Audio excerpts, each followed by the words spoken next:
Big stocks की कड़ी में कौन कौन से और क्यों? बिल्कुल, देखिए सबसे पहले बिग स्टॉक मैंने लिया है भारती एयरटेल। भारती एयरटेल को रेड ले रहा हूँ क्योंकि कुछ वाव फैक्टर लगा नहीं नंबर्स में, और अफ्रीका के नंबर्स तो पहले ही आ गए थे, इंडिया नंबर्स की हम वेट कर रहे थे। 2 दिन से स्टॉक चल रहा था थोड़ा सा, तो एक्सपेक्टेशन शायद हाई थी, लेकिन नंबर में कुछ वाव नहीं है। और आरपू जो है ठीक है, आरपू हल्का सा बढ़ा, लेकिन जो सब्सक्रिप्शन एडिशन है इनका वो जियो के मुकाबले काफ़ी कम है। तो इस वजह से मुझे लग रहा है कि ये स्टॉक आज थोड़ा सा रेड में रहेगा।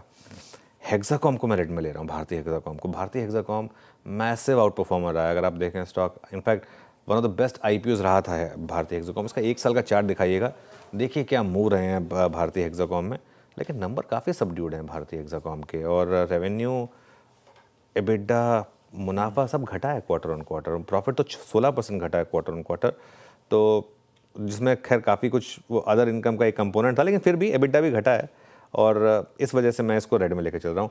ब्रिटानिया को रेड में लेकर चल रहा हूँ आशीष, क्योंकि देखिए एफएमसीजी में अब तक सारे नंबर्स जो आ रहे थे वो ठीक ठाक आ रहे थे, ब्रिटानिया के नंबर्स ख़राब हैं। वॉल्यूम ग्रोथ देखिए आप, 4 to 5% के एक्सपेक्टेशन के मुकाबले सिर्फ 2% की वॉल्यूम ग्रोथ है। और अगर आप देखें ग्रॉस मार्जिन ये 3% के करीब कम हुआ है, और एबिडा 814 करोड़ के मुकाबले का जो अनुमान था उसके मुकाबले 757 करोड़ है। तो इस वजह से ये ब्रिटानिया ये भी आज मेरे रेडार पर रहेगा स्टॉक। उसके अलावा आप देखें लुपिन एक और स्टॉक है जो मेरे रेडार पर है। अच्छा, लुपिन के शानदार नंबर्स हैं, बिल्कुल मतलब हर पैरामीटर्स पर देख के लग रहा है कि ये वाह क्या नंबर्स हैं। लुपिन पे हम 600 रुपये से, आपको याद होगा, बुलिश हुए थे। उसके बाद से और जब छोड़ा था तब से लुपिन ठंडा पड़ गया था। तब से ठंडा पड़ रहा है। और अब अगर आप लुपिन का देखें तो ज़्यादा इशू बड़ा क्या हो गया है, अगर गैप अप मिलेगा ना, मुझे लग रहा है फार्मा पे अब तलवार अटक गई है, क्योंकि अब डोनाल्ड ट्रंप साहब का कोई भरोसा नहीं है। अब तक तुम कह रहे थे कि नहीं करेंगे, लेकिन वो लग रहा है कि वो सीरियस हैं इसको लेकर, भले ही उनको नुकसान हो लेकिन सीरियस हैं। गैप अप पर चेज मत करें, क्योंकि ये टैरिफ की तलवार रहेगी। लोअर लेवल पे मिलेगा तो इन्वेस्टर शायद उसको देखना चाहें, लेकिन अब लुपिन में वो बात नहीं रही जो 1 साल पहले तक थी। तो इसके लिए इसको मैं न्यूट्रल लेकर चल रहा हूँ। औरोबिंदो फार्मा को मैं रेड लेकर चल रहा हूँ।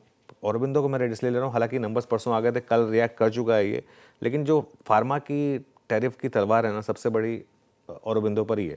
44% इनका बिजनेस जो है वो यूएस से आता है, और जैसे हम कह रहे थे नंबर्स भी खराब थे। आई थिंक इनकी कॉल आज अभी स्टार्ट होने वाली है, 8:30 बजे कॉल होगी इनकी, तो जो 9 बजे हम इसको रिविजिट करेंगे ना, उसमें हम थोड़ा सा कॉल का एक वो लागेंगे, लेकिन अभी के लिए इसको मैं बेसिकली रेड लेके चल रहा हूँ। टॉरेंट पावर रेड है, आज ज़्यादातर रेड है स्टॉक्स आशीष। नंबर्स भी देखिए इसी तरह कैसे आ रहे हैं। टॉरेंट पावर के नंबर्स कमज़ोर हैं, रेवेन्यू 12.5% घटा है, एबिडा 20% घटा है, मार्जिन 18.7 पर है, प्रॉफिट 25% कम हुआ है। एक ही चीज़ है, ये स्टॉक काफ़ी गिर चुका है, 1 महीने में करीब 8-9% गिर चुका है। तो पता नहीं प्राइस में कितना है कितना नहीं है, लेकिन मार्केट का मूड इस समय इतना ख़राब है कि इसमें ग्रीन लेना है तो थोड़ा सा टफ ही लगता है, तो इसके लिए लिया इसको रेड में ही है। और एनसीसी को भी रेड में लिया है, एनसीसी के भी नंबर्स ख़राब हैं। और देखिए एनसीसी एक ऐसा स्टॉक है जो बहुत चला था, आपको याद होगा अगर, और यहाँ रेवेन्यू 6% घटा, एबिडा 4.5% घटा, मार्जिन थोड़ा सा बढ़कर आया है लेकिन, और ठीक है गाइडेंस थोड़ी ठीक ठाक है एबिडा मार्जिन पर, लेकिन रेवेन्यू गाइडेंस भी बोल रहे हैं वो 10% रेवेन्यू FY26 में कम हो सकता है। तो इस वजह से ये आज के हमारे बेसिकली बिग स्टॉक्स हो गए। आज गड़बड़ है मामला। आज थोड़ा